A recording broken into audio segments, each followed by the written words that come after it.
young, old, it doesn't matter. I'm talking about social exhaustion. We all know what social exhaustion is, but for those of you who don't, you ought to get that feeling, hey, you're tired, you're drained, you're overwhelmed, you can't think straight, you're just down, you can't focus, right? Well, that's social exhaustion. Social exhaustion can affect everybody, young, old, doesn't matter, introvert, even extrovert. It's crazy, I know. But the thing with social exhaustion is it is a problem that can be treated, but you have to understand that you have it first. And one way you can tell if you or somebody has social exhaustion is, hey, maybe you're having trouble sleeping at night, right? And you're starting to get really tired, and it's affecting you a lot. You don't know why you can't sleep, you don't know why you're tired all the time. That's one sign of social exhaustion. But then again, sleep apnea exists, so we need to go over the rest of the signs, right? What are the rest of the signs? Another sign with it is people can feel overwhelmed. They can feel pulled down. They can feel, what's it called? One simple way to explain is, hey, maybe people can start to get anxiety because they're getting tired, right? They're getting tired, they start to get a little bit of social anxiety. They're scared of thinking, hey, what if I say this or say that? How am I going to make this work? They start to get a little bit of anxiety and start to overthink a little bit. When this happens, people start to have a little bit of trouble sometimes thinking clearly, thinking straight, focusing on conversation and topics. It can make it really hard, especially in an academic setting where you really need to focus and pay attention, or in an important meeting you need to pay attention. And this can lead to another symptom of social exhaustion, which is irritation. You start to get mad.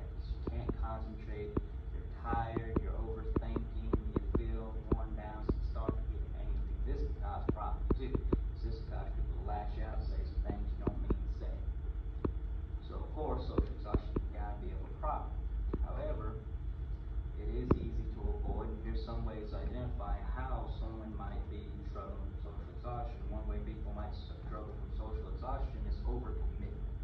What overcommitment means is you don't know how to say no.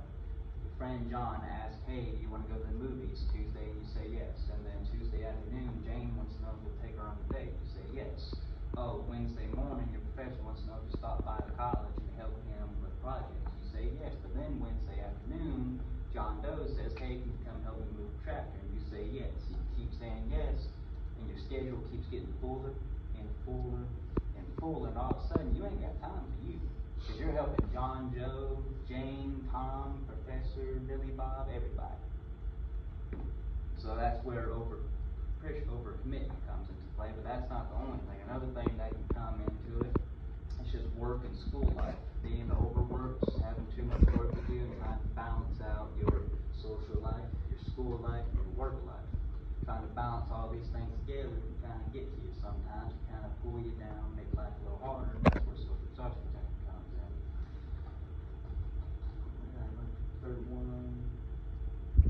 Oh, and the worst one of all, lack of boundaries. Everybody knows about you wake up in the morning and everyone in here is going to have someone's texting you, someone's Snapchatting you, someone's Facebooking you, someone's Instagramming you, and you just don't got that lack of boundaries. There's always someone on social media, and you can't really feel like you can escape it.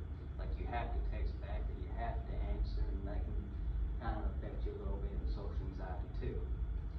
So we know all the problems of social anxiety, and we know what it is. Well, how do you treat it? How do you deal with it? One of the main ways to deal with it is just to take some time off. There's only really one way to do this, and that's to take some time off. And how do you do this? Well, you got to think about you.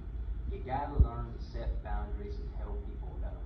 You got to turn off the Facebook, turn off the Instagrams, turn off text messages for a little while, and make a little bit of time, whether it's a whole day, a whole week, or even just a few hours a day, just for you. John Doe wants to know if you'll come help him with the tractor, you say no. Billy wants to know if you'll go to the movies, you say no, you need some you time. You take some time to sit down, relax, find something you want to do. You can go outdoors, enjoy nature, get some fresh air, get some quiet. You can go play video games, you can go read books, whatever you do to relax, as long as it's you time. It's the main way really to deal with social anxiety. It's the only way to deal with it. Is just you have to find out how to set boundaries, how to tell people no, how to put the phone down, and create some you time. weekend, could be a few hours, could be a day, could be a few days. Perfect, go to the beach. Whatever you gotta do, just